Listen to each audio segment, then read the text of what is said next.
Hi, welcome to this week's episode of Cool Chiefs.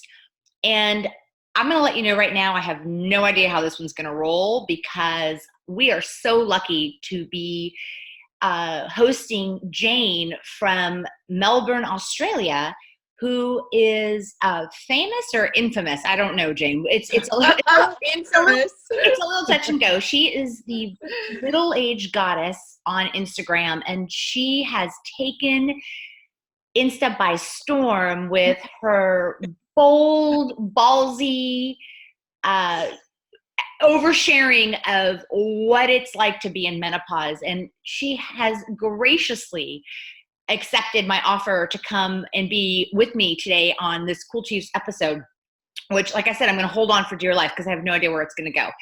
But before we get into the whole introduction of Jane and, the whole menopause trauma or whatever we want to call it, if you haven't seen one of these episodes before, my name is Jack Perez, and I am the CEO and founder of Cool Life. Cool Life is an online platform and a curated shopping experience for women of a certain age. Us women in the second act. What's cool about the Cool Shop is that I curate all the products personally, and I focus on women-owned businesses. So I focus on women entrepreneurs. When you buy something from the Cool Shop, you get to purchase with a purpose, meaning like you not only buy an item, you get to weave yourself into the fabric of that woman's life. Okay, but enough of that. Jane, will you give my viewers an introduction to you, just in case they haven't stumbled across your extraordinary Instagram feed? And can you just tell us a little bit about you and how you got started? Yeah, sure. So I'm Jane McCann. I'm 53 in Melbourne, Australia. And look, I started the whole middle-aged goddess Instagram thing. It was originally my yoga page when I used to teach yoga. And then it kind of just morphed into something else by itself. I really don't know how it happened. It's like it's just had a life of its own. One day I posted a video of me dancing and singing in the kitchen to Boz Scaggs and people seemed to like it. And then I did that for a little while, and then I started actually talking to the camera, and pretty much, like you said, I call it over disclosing, just sharing stuff about myself that I thought maybe other women could relate to. And it's just grown from there. It's really, I call it my verbal diary or my verbal diarrhea.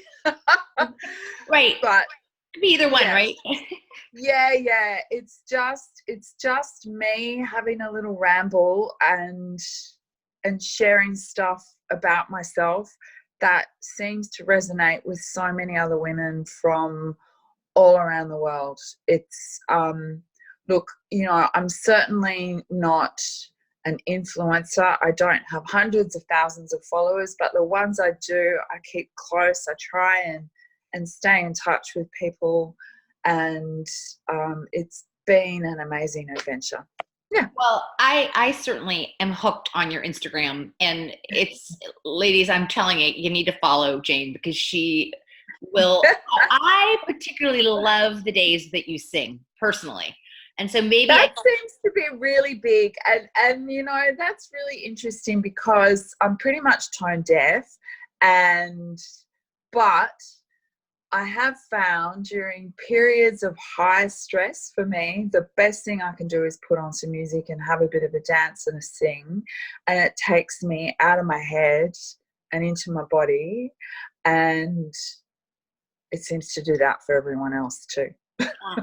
Okay, so I'm going to ask you a couple questions. I was just totally like on the fly. This is completely We've not really talked about it before, but so if you had to identify like the best thing for you that's happened in menopause, what would that be? Like, what's been the biggest gift for you? The biggest gift for me, there's been a few. Probably the realization that it's hasn't been as bad as I thought it was going to be.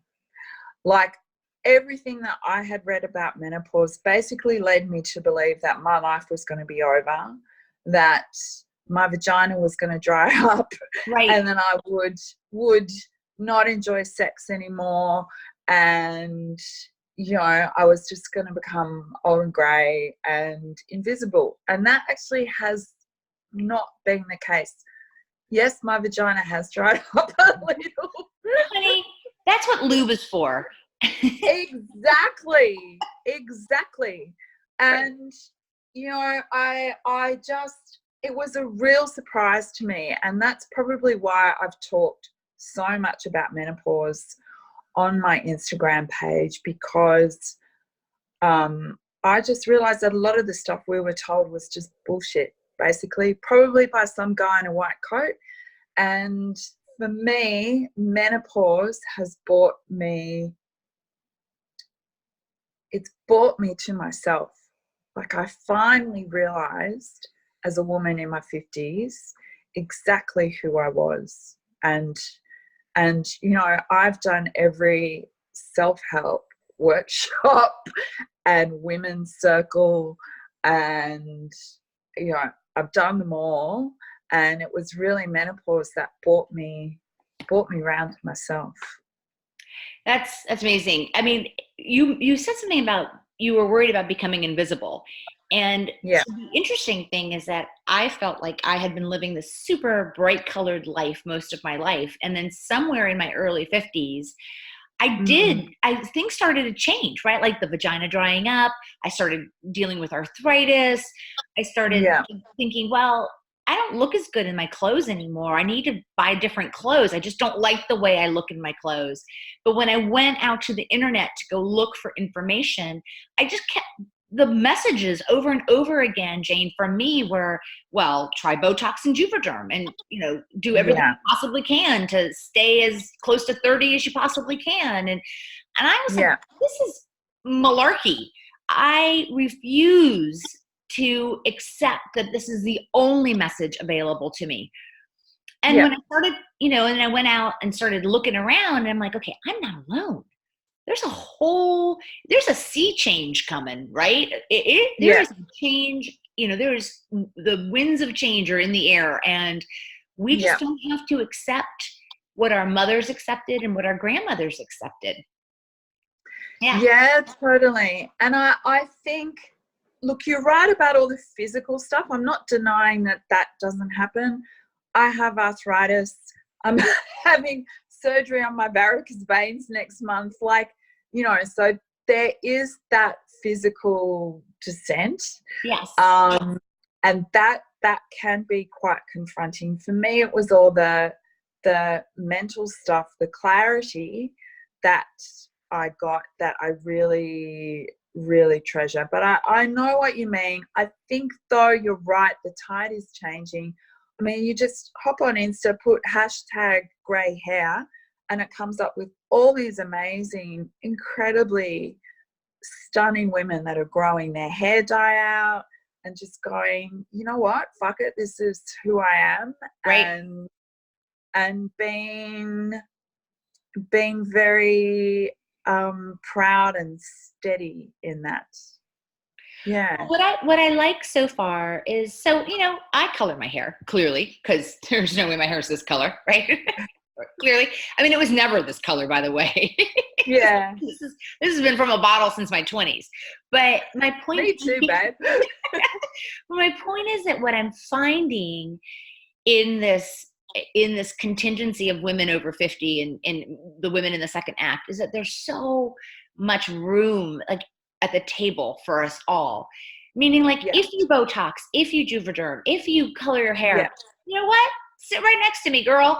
If you don't, sit right next to me too. Like, I love the whole you do you sort of perspective that I'm finding. Yeah, I like that. I had an interesting discussion on Insta. I don't know if you saw that recently about injectables and cosmetic surgery and all that. I actually commented on it because you inspired me to sort of come clean about how sometimes I do dabble in injectables and Botox for now. Yeah. But you know what? Yeah. I can change my mind at any time.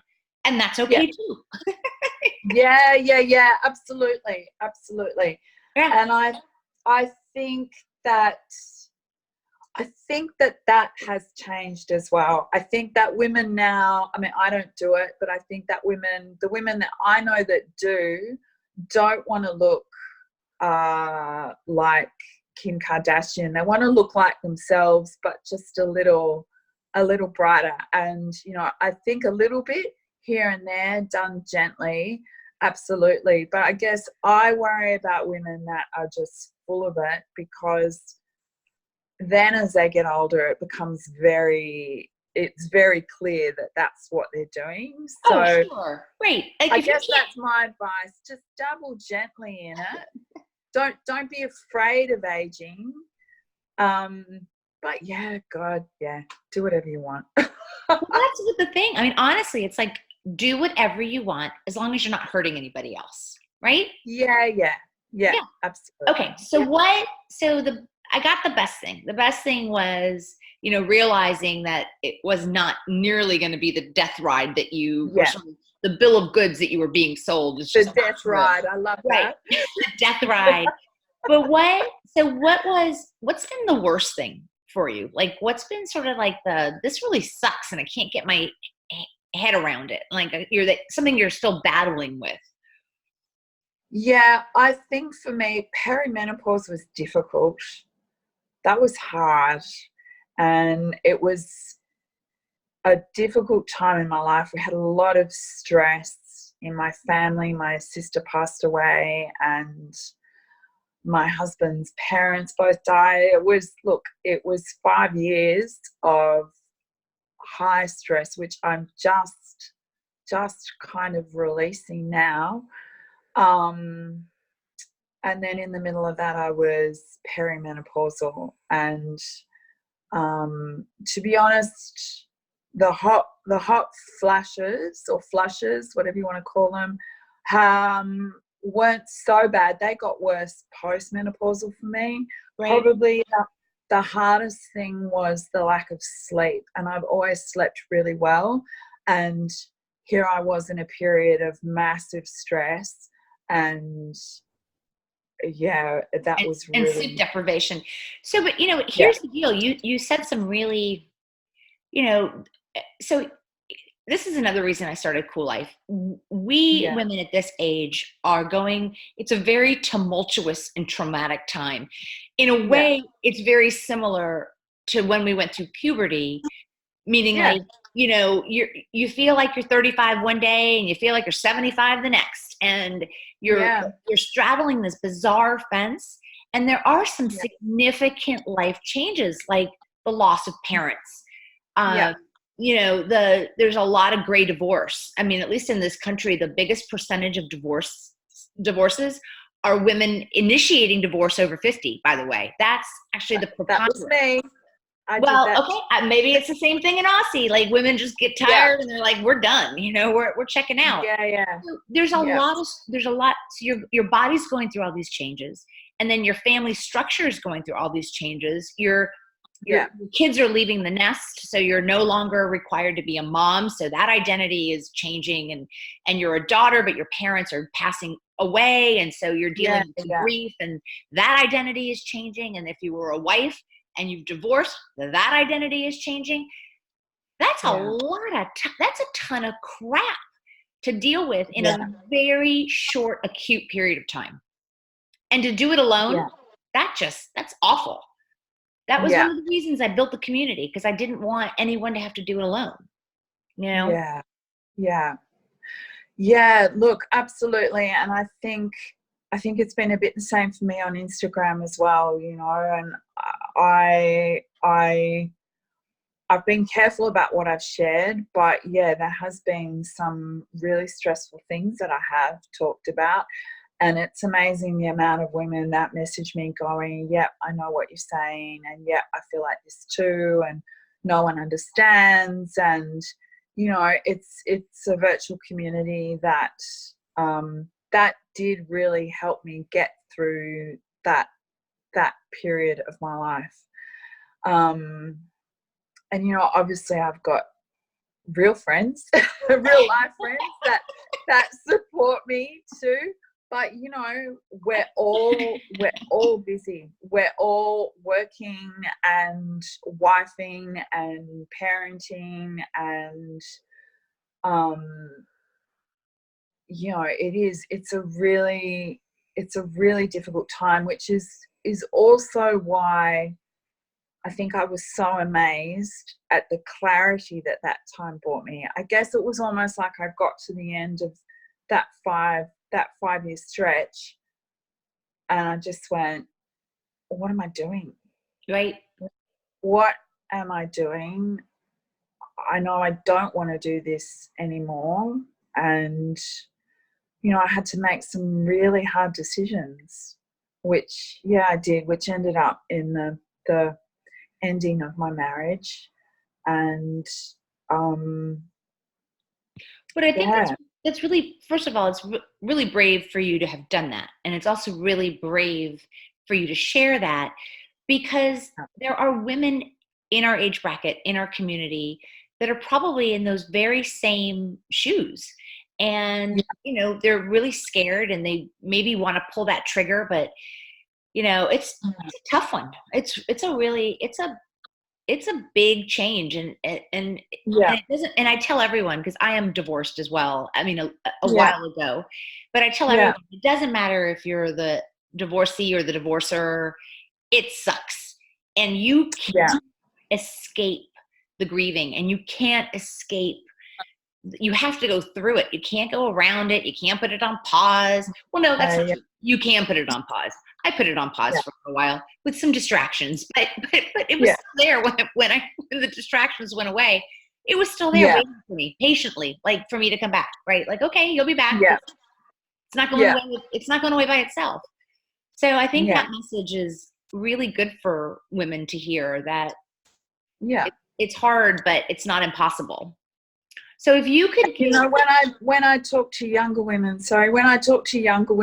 because sometimes I give talks in public, and I say, you know, if you're in a marriage and you've got young kids, make sure that you work on your relationship as well. We devote so much time to our kids and our jobs that often the relationship can sort of take a bit of a backseat, and then you get to your 50s and you look at each other and you go, we've got nothing in common anymore. So yeah, if you're younger and you're listening to this, then that's my advice. You know, we need to work on our intimate relationships as well. Yeah. And if you could give a piece of advice to somebody who's going through menopause and, you know, feeling hasn't gotten to the clarity point that you have gotten to, that, you know, is in the middle of the mud, what would you say to a sister that's sort of in the middle of the mud? Be all right with the mud. Like, don't just sit with it, you know, don't try and, it's like when I have a hot flush now, I used to run outside and strip off my clothes, and now I just try and go, okay, I'm just going to sit here. I'm going to feel it. It's going to pass. It's going to be okay. And it's always okay. And, you know, if you're in the middle of it at the moment, then it is a long road, but like anything in life, there's ups and downs, and eventually you'll break through and you'll come to this beautiful place of balance. I've found it like that anyway. I had horrendous periods, so when they finally stopped, I was like, thank you. And horrendous PMT, and I'd had an ablation. I would bleed everywhere. It was just awful. So when it finally stopped and all of that stopped, it was like I'd had a clear thought for the first time since I'd started menstruating. Yeah. Well, that's, you know, that is, I mean, I liked what you just said about, you know, that it's going to be okay, and just to sit through it and let it sort of wash over you, rather than, you know, try to make it stop or make it not happen, or and look, we all try and run away from the struggle, but it's the struggle that gives you the gold, you know. So yeah, it's hard work. And look, absolutely go and see. I've got a great functional medicine doctor that I went and saw. I had to do it the natural way. My mum and my sister died from estrogen receptive breast cancer, so I You don't couldn't have do a choice. HRT. Yeah. No. I rocked up in her office one day going, just bloody give it to me. And she was like, I can't do that. And so I took a lot of natural supplements and kept myself really physically active, even though there were days where I was like, I did not want to go to the gym. Right. But yeah, and I did yoga and I meditated. I just threw everything I had at it to help get me through. And yeah, you have to work at it. Yeah. Well, Jane, so if you didn't get the Instagram thing, it's middle-aged goddess. You need to go out and follow her right now. And if you haven't had a chance to go to Cool Life, please do. All the content, every piece of content is relevant to women in our age demographic. There is nothing there that doesn't deal with some sort of bizarre topic that we're living through, whether it would be empty nest or dating after 60, or it's all geared to us. It's all geared to us. And so I encourage everyone to take a gander at the site. Jane, and it's okay if you say no, but will you leave us with a song?